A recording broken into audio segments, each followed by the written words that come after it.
Patuloy na paggawa ng ingay na itong bagong Filipino prospect sa kabila pa nga yan ng ongoing na mga laban ng Team Pilipinas dito sa Asian Games. Yan matapos mang i-like ang video na ito, mag-subscribe sa ating channel at pakidamay na rin ang ating opisyal na Facebook page. Pero bago natin simulan, alam mo ba ngayon mas madali nang maglaro at manalo dito sa 1xBet? Especially na pwede ka nang mag-cash in at mag-cash out through GCash. Kaya naman i-click lamang etong link na nasa comment section ng ating video at gamitin ang promo code na BGS2 upang makasali.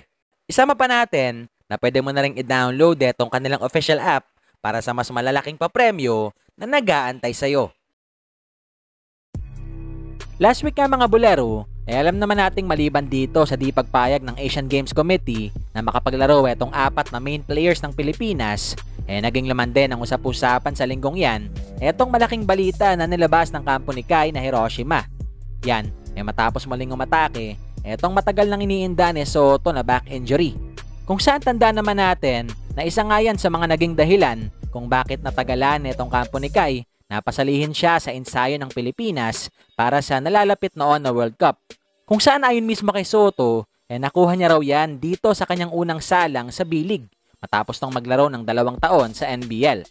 Samantala sa kabilang banda, maliban nga rito sa malaking panalo na nakuha ng Team Pilipinas kontra sa koponan ng Bahrain, kahapon naging laman din ang usap-usapan mga bulero etong Filipino prospect na si Andy Gimao.